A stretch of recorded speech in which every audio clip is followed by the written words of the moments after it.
Okay, so picture this. You're trying to like get your suitcase, in the overhead bin on a plane.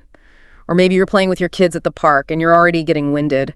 That's where functional strength comes in, right? Yeah, absolutely. It's not just about like hitting the gym and, pumping iron. It's about training your body for real life movements, Yeah, it's like building resilience for those like everyday challenges you're going to face. Exactly.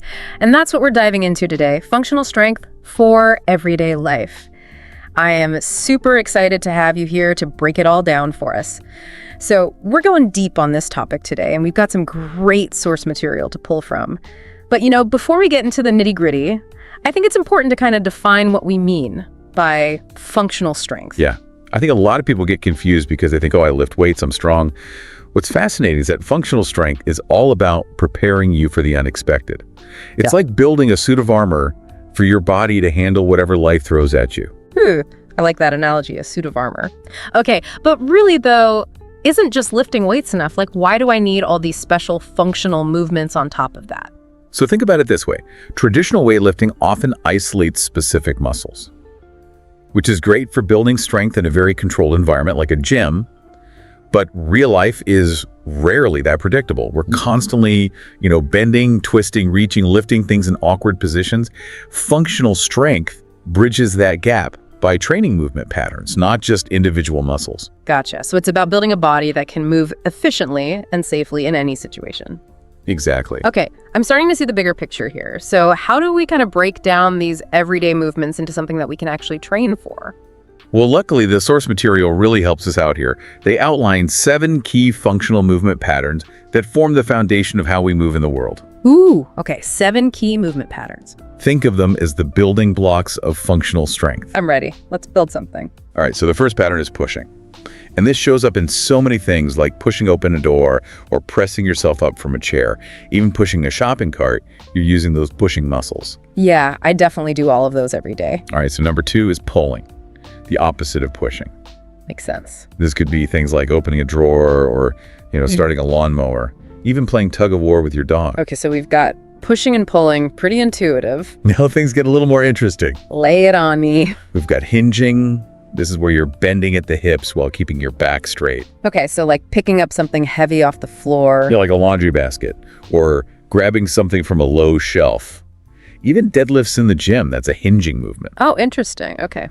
All right, and then we have the squat, which basically mimics the action of sitting down, picking things up from the floor, getting in and out of a car. So basically, like, I'm already doing functional training without even realizing it. You're more functional than you think. That's good to hear. Then we have lunging. So think about taking a big step forward or sideways. Like walking.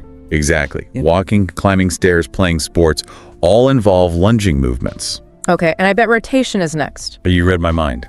Had to get that sports reference in there. It's essential for so many things turning, to grab something, swinging a golf club, throwing a ball. It's all about generating power through your core and transferring it to your limbs. Makes sense.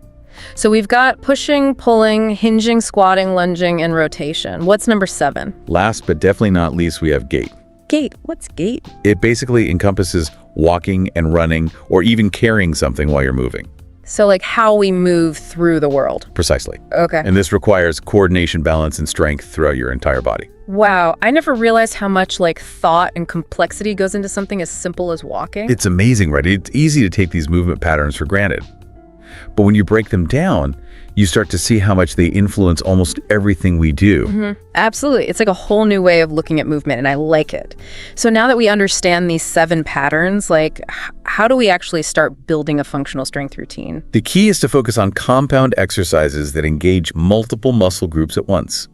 Movements that mimic real-life activities. So instead of doing bicep curls, I should be doing something that works my entire arm and maybe even my core. Yeah, you got it.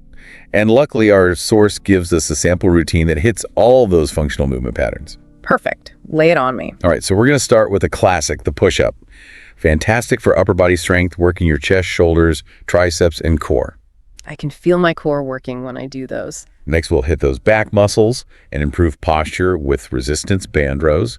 These are great because you can adjust the resistance based on your strength. Love it. Then we'll incorporate Romanian deadlifts, targeting the glutes, hamstrings, and lower back. Okay. These are key for protecting your back when you're lifting things. So no more throwing out my back. Obviously not. And for leg strength and even more core stability, we'll include goblet squats. Oh. Then walking lunges, challenging your balance, strengthening your legs individually, improving stability and coordination. Ooh, yeah, and core strength too, right? Always working that core. I'm sensing a theme here. And then for those obliques and rotational power, we're going to throw in some wood choppers, mimicking those twisting and chopping motions. Oh, then what's the last one?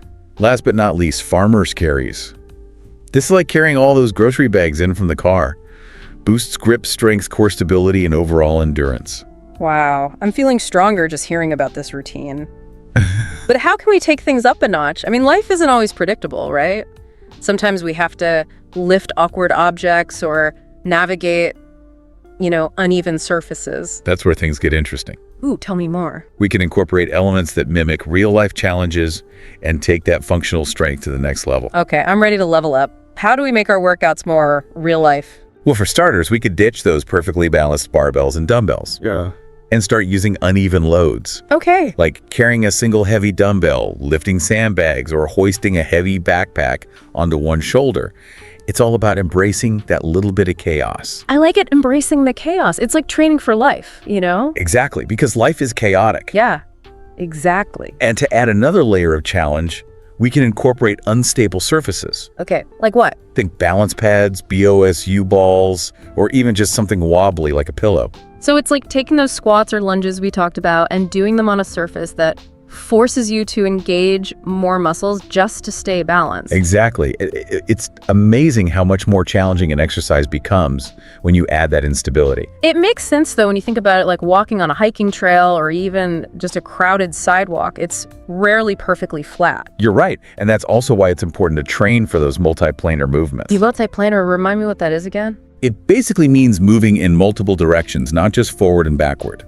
So things like lateral lunges, side shuffles, rotational throws, even reaching across your body. So we're talking about moving in all sorts of ways to prepare for those unexpected moments. Exactly. It's like becoming a ninja of functional movement. Ooh, I like that ninja training. So sometimes we need that explosive power to react quickly, like jumping over a puddle or catching yourself if you trip.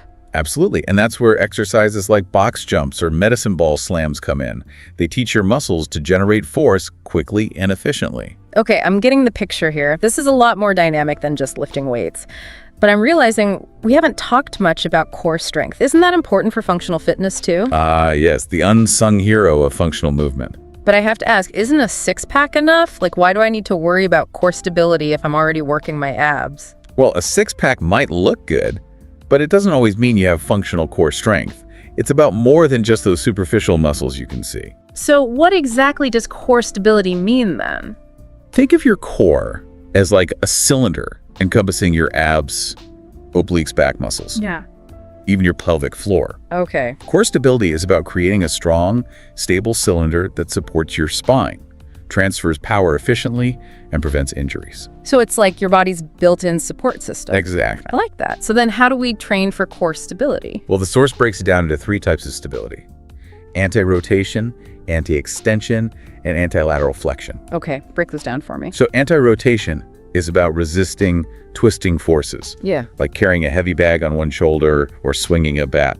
A great exercise for this, the Pallof press. Okay, I've heard of those. Then you have anti-extension, which is about keeping your back straight and resisting arching. Plank variations are great for this. Plank. Oh, yeah, I know those. My core hates those. Exactly, and there's so many variations you can try. Forearm planks, side planks, planks with leg raises, even planks on an unstable surface to really challenge yourself. I might have to step up my plank game. And finally, we have anti-lateral flexion, which is about resisting side bending, like when you're carrying something heavy on one side. The side plank is a classic exercise for this. So basically, we want a core that's strong in every direction. Exactly, a 360-degree shield for your spine. Love it. So we've covered the movement patterns, the challenges, and core stability. But what about endurance? Functional strength isn't just about lifting something heavy once it's about being able to keep going right. You're absolutely right, and that's where functional conditioning comes in. Okay, tell me more. It combines strength and endurance to help you handle those longer-lasting physical demands. So like yard work, playing with your kids, hiking a busy day, running errands. Exactly. All those things require sustained effort. So how do we train for that? Circ training is a great way to combine strength exercises with cardio.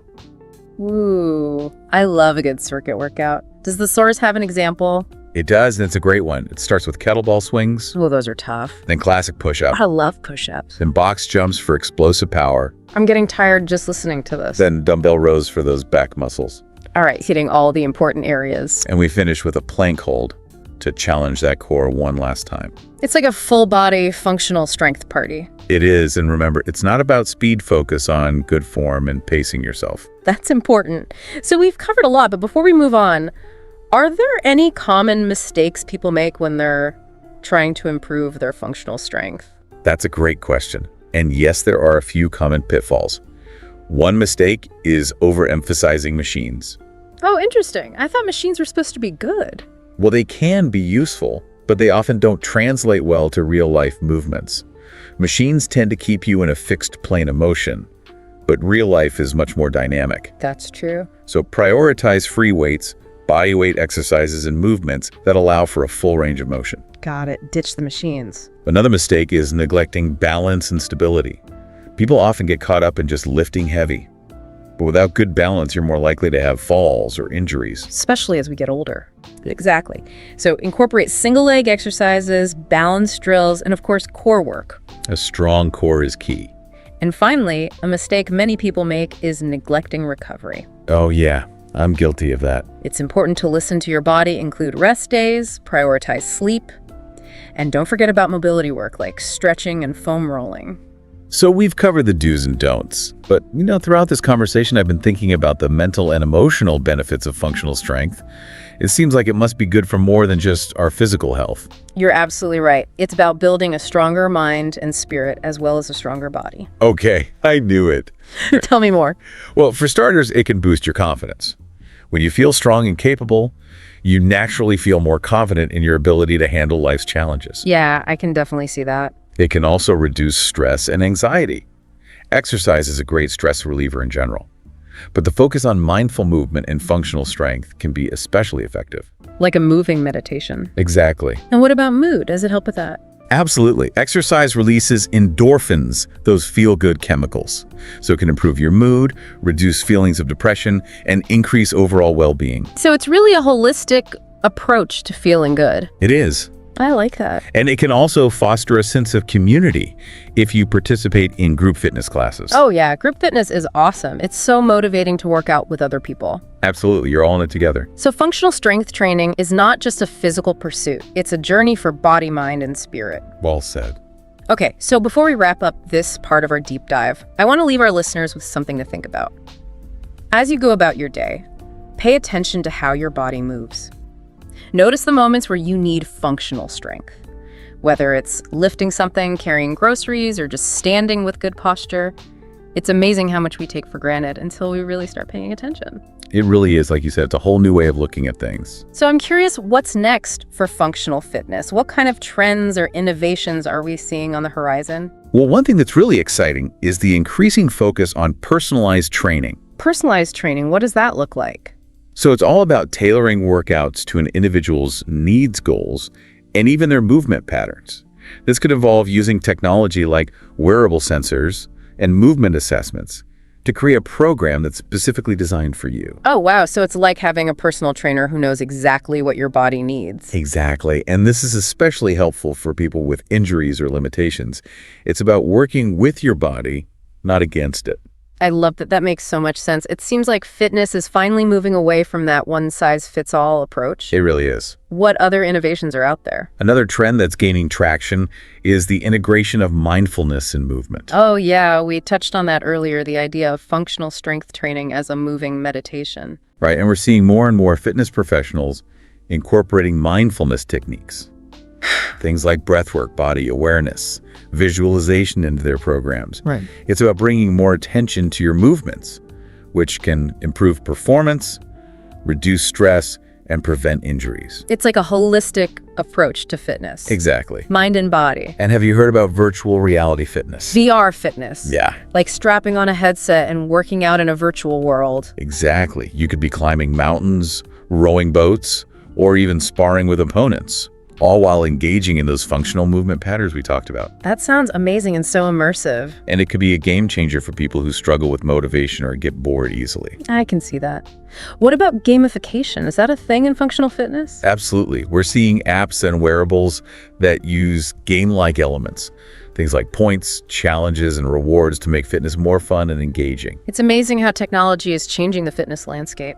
It really is making it more accessible, engaging, and personalized. So exciting. As we wrap up this deep dive, I want to bring it back to the individual listener. What's the one piece of advice you'd give to someone who's ready to embrace functional strength? I would say start by noticing. Pay attention to how you move throughout your day. Where do you feel stiff? Where do you lack strength or balance? Once you're aware of those areas, you can start incorporating exercises that address them. And remember, functional strength is a journey, not a destination. It's about consistent small improvements over time. That's such great advice. It's all about becoming more mindful of our bodies. So as we conclude this deep dive into functional strength, let's all make a commitment to move with more intention, strength, and awareness. Whether we're climbing stairs, carrying groceries, or playing with our kids, let's embrace the power of functional movement and unlock our full potential. To stronger, healthier, and more resilient lives. Cheers to that. And thank you all for joining us on this deep dive into functional strength. We hope you learned something new and are feeling inspired to move with more purpose and power.